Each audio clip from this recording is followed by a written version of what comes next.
কেউ কি চিনতে পারছো এটা কোথায়? তো জানতে হলে স্কিপ না করে পুরো ভিডিওটা দেখতে থাকো। আর আমার এই ভিডিওটা কে কোথা থেকে দেখছো কমেন্ট সেকশনে এসে কমেন্ট করো।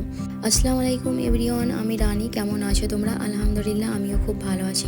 দেখতেই পাচ্ছ রোজকের মতন আজকেও বেরিয়ে পড়লাম কিছু কাজে। তো আমারই পান্ডুয়ার আশেপাশে এটা কোন জায়গা কেউ যদি জেনে থাকো কমেন্ট সেকশানে এসে কমেন্ট করো। আর তো আজ গিয়েছিলাম পান্ডুয়াতে, তো ভাবলাম চলো তোমাদের সাথে একটা ছোট্ট করে ভিডিও শেয়ার করি। আর এই ফার্স্ট টাইম আমি গাড়ি চালাতে চালাতে ভিডিও করছি। আমি এর আগে কোনো দিন এরকম ভিডিও বানাইনি। তো তোমাদের ঘরে কেমন লাগছে জানিও।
তো আজকের মতন এইটুখানি, আসছি আবার এরকম কিছু ব্লগ নিয়ে। তো টাটা, আল্লাহ হাফিজ।